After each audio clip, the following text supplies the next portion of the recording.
2018년식 LF 소나타 차량입니다. 키로수는 12만 2천 타셨고요. 고장코드 P2096 후방 촉매 센서, 고장코드는 3개 떴어요. P2196, P270, P2096 점검하고 수리 한번 해보겠습니다. 자동차 촉매 전문가 잠실에서 이천으로 샵을 옮기셨다 하거든요. 한번 출발 한번 해보겠습니다. 네, 이천에 도착했습니다. 여기 사장님이 KGM 다음 주에 오픈한다고 합니다. 생각보다 좋습니다. 이천 서비스 센터입니다. 같은 분이에요, 같은 분. 그 전에 제가 지웠을 때 지우고 나서 한 2시간 뒤에 점등됐다고 차주분이 말씀하시더라고요. 그런 것 같아요. 어마어마해요. 예. 견적 받아보신 것 같아요. 88, 300 막 이렇게 나와요. 예, 이분이 저한테 처음 오셨는데, 예. 처음엔 제가 일단 지워드렸어요. 과거 고장 코드라. 혹시나 또 뜨면은 그때 또 한번 봐드리고, 그 다음번에 들어오면 산소센서 바꿔보고, 그래도 그러면은 촉매를 바꿔야 되지 않을까 그 말씀을 드렸거든요. 고장 코드는 있네. 지금 두 개 있네요, 지금. 두 개 있어요. 예. 차라리 현재 고장 코드 그러면 조금 됐는데, 고장 코드가 과거라 조금 머뭇거렸어요. 이 차가 촉매가 잘 나가요. 그러니까는 LPG가 좀 잘 나간다고 그러더라고요. 점검하는 방법 이렇게 조금 설명 좀 해주세요. RPM 좀 올려서 보는 건가요? 쭉 촉매를 점검을 할 때는 네네. 쭉 올려서 보셔야 돼요. 한 3천 정도? 네, 뭐 2,500에서 쭉 밟고 나서 이제. 그래야만 이제 촉매가 열을 네. 많이 받을 거 아니에요. 그렇죠. 네. 그래서 활성화가 되는 거니까. 네, 일반 정비하시는 분들도 네. 촉매 가격이 250만원 뭐 간다 그러면 사실 놀래요. 놀래죠. 맞아요. 저도. 어울이 없던 와, 하는 이제까지 사람도 뭐 국산 그러는데. 촉매가 이렇게 비싼 건 NF 소나타가 그게 100만원 돈 갔었잖아요. 그죠? 지금 NF가 200만 원 나와요. 지금 야, NF. 지금 그럴 거예요. 그 안에 금이 그렇죠. 예. 광물이 비싸져가지고. 예. 야, 어쩔 수 없죠. 몇 년 전에 바꾸신 분은 돈 버셨네, 그러면. 그것도 순정품으로 교환했었는데. 내가 이쪽으로 한번 올려볼게요. 네. 이제 중요한 거는 결과값까지 보여줘야 되니까. 점검하고요. 네. 견적 얘기하시면 제가 통화를 해서 한번 설득한 다음에 한번 어차피 수리는 해야 되니까. 그러니까. 그렇다고 순정품으로 교환을 하기가 금액대가 너무. 지금 만약에 지금 인증 촉매 이제 교환을 하잖아요. 네. 그럼 보증 기간이 어떻게 되는 거죠? 그러면? 1년에 2만 킬로예요. 정품하고 똑같아요. 정품에 똑같이 네, 1년에 2만 킬로요? 네. 네, 알겠습니다. 촉매는 탈거를 했습니다. 이 뒤쪽 부분에 있는 겁니다. 환경부에서 인증된 촉매입니다. 남바도 다 있어요. 혹시나 만약에 중국산 끼시면 안 됩니다. 이제 이거 끼시면은 벌금 봅니다. 환경부가 인증한 촉매 꼭 사용하셔야 됩니다. 보증 기간은 1년에 2만 킬로입니다. 산소센서 2개 교환할 거고요. 인증 촉매 조립해서 또 수치값 한번 보겠습니다. 지금 현재 이제 인증 촉매로 이제 마무리했고요. 예. 저 고장 코드는 봐서는 뒤에 게 문제가 아니었었나요? 뒤에 거요? 네, 그래서 지금 보시면 네네. 저기가 매니폴드 1차 촉매예요. 네네. 지금 저 촉매를 기점으로 해서 촉매 상단에 산소 센서가 보이고요. 네, 위에, 네네. 그다음에 후단에도 산소 센서가 네네, 보이고요. 맞습니다. 네네. 그리고 이제 자바를 통해서 그다음에 네. 이제 2차 네. 후방 촉매가 있는 거죠. 네네. 자동차에서 P2096 즉 네. 후방 촉매 연료 시스템 혼합비 희박이라고 뜨는 이유는 뭐냐면 네네. 엔진 이슈에서는 산소 센서를 감지를 합니다. 그렇죠. 네. 그러면 이 촉매가 이상이 있는지 없는지 후방 촉매는 네. 이슈에서 알 수가 없어요. 그렇죠. 여기에 산소 센서가 없으니까. 없으니까. 예, 예, 예. 그러면 지금 보이시게 되면 저쪽에 보면은 전방 산소 센서가 있고 후방 산소 센서가 네네. 있어요. 맨 위에 있는 게 전방, 예. 뒤에 게 후방. 네네. 그 뒤에 후방 산소 센서가 네. 원래 정상적인 차는 네. 이게 이제 옛날로 말하게 되면 이제 지르코니아 산소 센서, 네. 요즘 말로는 이제 바이너리 산소 센서인데 네. 얘가 0.1V에서 0.9V를 오르락 내려가는 산소 센서죠. 네네네. 0.45V를 기준으로 했을 때 밑으로 내려오면 희박, 네. 올라가게 되면 농으라고 되어 있는데 네. 정상적인 차는 원래는 저기 후방 산소 센서가 0.78V 농우 쪽으로 나와야 되는 거죠. 원래는요. 그런데 자동차는 엔진 이슈에서 항상 고장이 나는 게 아니라 이제 고장 코드를 띄우는 조건이 있겠죠. 네네. 어느 순간에 얘가 농으로 나와야 되는데 0.45V 미만으로 나왔다. 즉 희박으로 나왔다. 아, 정상이 아니네 라고 이슈에서 경고등을 띄워주는 원리죠. 네. 그렇게 되다 보면 저 촉매를 육안으로 확인하냐? 없는 거죠. 과거에는 육안으로 깨져서 녹았느니 어쩌는지 할 수 있겠지만 네. 요즘 차량은 육안 검사는 힘들고 엔진 이슈에서 주행 조건에 따라서 농후하게 나와야 될 차가 희박하게 나왔다. 즉 전방 산소 센서, 후방 산소 센서가 있는데 후방 산소 센서가 희박해졌다. 그래서 경고등 이름이 후방 촉매 연료 시스템 혼합비 희박이라고 뜨는 겁니다. 네, 그렇게 되면 이 후방 촉매 용어 때문에 사람들이 이 후방 촉매를 교환하는데 이것이 원인이 아니라 전방 촉매의 전단 부위와 뒷단 부위가 있는데 그 뒷단 부위, 즉 후방 쪽에 혼합비가 희박했다. 즉 촉매가 산소 흡착 능력이 떨어졌다. 그래서 농으로 나와야 되는데 희박으로 나왔기 때문에 경고등을 띄우는 원리입니다. 아무튼. 근데 제 생각은 예전 같은 경우에는 어차피 저거는 자동차 컴퓨터가 이제 이슈를 감지를 하는 거고. 그렇죠, 그렇죠. 실질적으로 저 촉매가 하는 역할은 배기가스를 줄이기 위해서 하는 거잖아요. 그렇죠, 그렇죠. 그러니까 예전 같은 경우에는 매연 태세 꼽아서 그 측정을 했었잖아요. 그거랑 지금 컴퓨터로 보는 거랑은 차이점이. 아니죠. 지금은 이거는 이제 검사 시스템에서 매연을 측정하는 거고 네네. 지금은 이제 엔진 이슈에서 촉매 정화 능력이 떨어졌기 때문에 지금은 이제 여기다 뭐 배기가스를 테스트를 해가지고 볼 수 있는 상황은 아니고. 근데 제가 궁금했던 건 뭐냐면은요.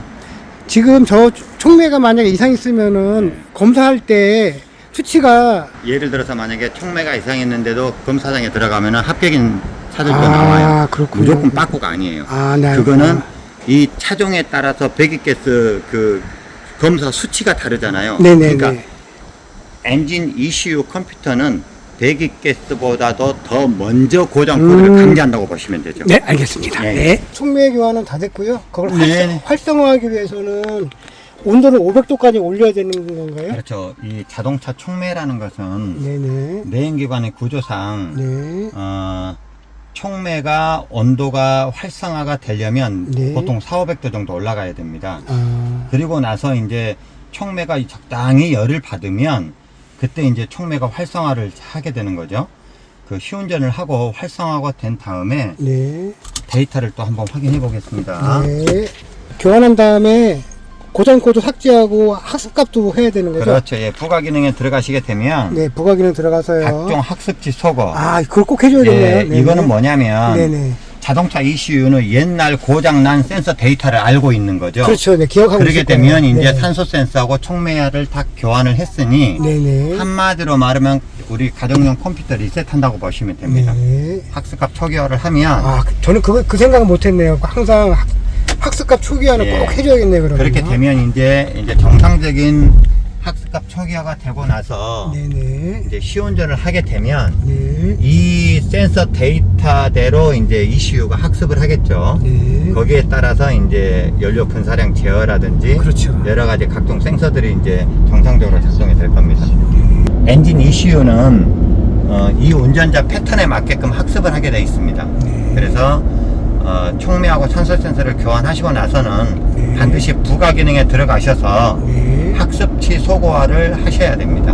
네. 그렇게 되면 이제 운행을 하게 되면 이제 초기화가 된 이제 ECU는 이제 주행 조건에 따라서 입력이 되기 때문에 이제 피드백도 잘 되고 산소 센서 반응을 잘 하겠죠. 그로 인해서 어떤 종속 운행과 연료 소모 이런 것들도 이제 차이가 있을 겁니다. 그리고 제가 출발하기 전에 고장 코드 삭제했었거든요. 네. 근데 도착하고 나서 이제 고장 코드가 있는 걸 봐서는 그렇죠, 그렇죠. 이제 촉매를 교환했으니까 이제 샵에 가서 고장 코드 찍어보는 게 확실히 이제 나오겠네요. 예, 그렇죠, 그렇죠. 네. 보통 보면 이제 촉매가 망가지는 원인이 있죠. 네네네. 촉매가 망가지는 원인은 아까 말씀드렸듯이 보통 촉매 온도가 4,500도 정도입니다. 일반 내연기관이 다 대부분이. 네. 그런데 예를 들어서 만약에 엔진의 불안전 연소나 그렇죠. 엔진 오일 소모로 인해서 네. 엔진 연소실에서 덜 타고 나간 연료가 엔진 촉매에서 배기로 바로 빠져나가기 전에 뭉쳐있다 보니까 네. 촉매가 열을 많이 받게 되는 거죠. 그렇죠. 열을 많이 그래서 받죠. 네네. 촉매가 손상이 되는 거죠. 열에 위해서 그런 거네요. 그렇죠. 결론은 열이죠. 불완전 연소 열. 그래서 요즘 나온 자동차는 냉각 시스템이 굉장히 중요합니다. 옛날에는 물만 붓고 부동액 얼지 않기 위해서 부동액 교환했지만 요즘 천만의 말씀이요. 얼지 않기 위해서 부동액 교환하는 차는 없고요. 네네. 요즘 뭐 여름에도 정비사분들이 다 뭐 수돗물 넣지 않고 다 그렇죠. 부동액 네. 교환하니까 네네. 결론은 냉각 효율을 얼마만큼 올려주느냐에 따라서 이 엔진 오일의 온도 그리고 배기구 온도 헤드 손상 이제 이런 것들을 예방할 수 있기 때문에 과거에 비하면 냉각수가 굉장히 중요합니다. 예. 그리고 이제 이제 제 개인적인 소견은 네. 지금 예전에 우리 그 브라운 가스라고 들어보셨죠, 사장님? 예, 그 한참 인기 있었잖아요. 네. 지금은 어때요? 없어졌죠, 뭐. 이유가 뭐라고 생각하세요, 혹시? 효과가 없어서 그러지 않을까. 아니요, 효과는 분명히 있습니다. 아, 그래요?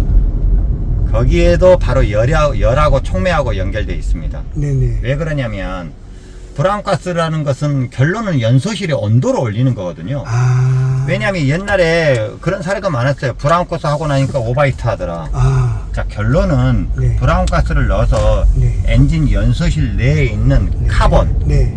시커먼 검댕이를 태워버리는 거잖아요. 그렇죠. 네. 밸브 시트라든지 네네네. 피스톤 헤드에. 네. 그럼 온도가 얼마나 올라가겠어, 연소실 온도가. 아, 그걸 타면서 올라갔다는 굉장히 올라가겠죠. 네네. 그러면 나가면서 뭐를 손상시켜요? 촉매를. 바로 그거죠. 브라운 가스 하고 나니까 촉매가 나갔다. 아. 일리 있는 얘기예요. 아, 그게. 일리 있겠네요. 그렇죠. 네. 근데 그 브라운 가스를 예를 들어서 만약에 뭐 30분, 1시간씩 돌려놨다. 아, 그런데 네. 정말 정상적인 촉매면 괜찮겠죠. 그렇죠. 네네. 뭐 1시간 했다고 해서. 네. 그런데 이제 사망 직전에 있는 차를 브라운 가스를 했는데 그러면 나가면서 이제 촉매가 이제 나가버리는 거예요. 예, 그런 경우가 많았어요. 그런 경우가. 그러니까 시장에서 네. 어떤 제품이 나오더라도 네. 그 제품에 대해서 정확하게 알고 있으면서 사용하는 것과 아, 그럼 또 못 모르고 네. 사용하다가 네. 아이고 브라운 가스 해주고 촉매 멀어졌어요. 100만 원 멀어졌어요. 근데 국산차는 그래도 괜찮죠. 네. 수입차는 어떠겠어요? 어이구. 돌아버립니다. 어마무시하겠네요. 그래서 그래요. 이건 굉장히 핵심적인 네. 부분. 아, 저도 몰랐던 얘기인데, 아, 좋은 정보 감사합니다. 그 브라운가스가 요즘에는 이제 안 하더라고요. 다 이유가 있었네요. 가스 딱 나올 때부터 알았어요. 아, 다 이유가 있었네요. 자, 지금 우리가 네네. 지금 여기 보시게 되면 이제 촉매를 교환하고 나서 시운전을 네. 갖다 놓으니까 S2가 0.8V로 쭉 나오죠. 네네. 예, 이게 아주 정상적인 데이터고요. 네네. 제가 한번 쭉 한번 당겨볼게요. 네, RPM. 정비하시는 분이 좀 쉽게끔 좀 설명해 주시면은. 결론은 후방 산소 센서가 0.8V 농후하게 나와야지 정상적인 차입니다. 아, 0.8V요? 예, 왜 농후하게 나와야지 정상이냐면 네. 자동차 촉매는 네. 산소를 흡착하는 능력이 있어요. 네네. 즉 배기가스가 연소실에서 나오면서 산소하고 덜탄 연료가 나오면서 네네. 산소를 얼마만큼 흡착을 해서 촉매를 지나니까 산소가 부족하니까 후방 산소 센서는 당연히 농후가 나와야 되는 거죠. 네네. 그 원리죠.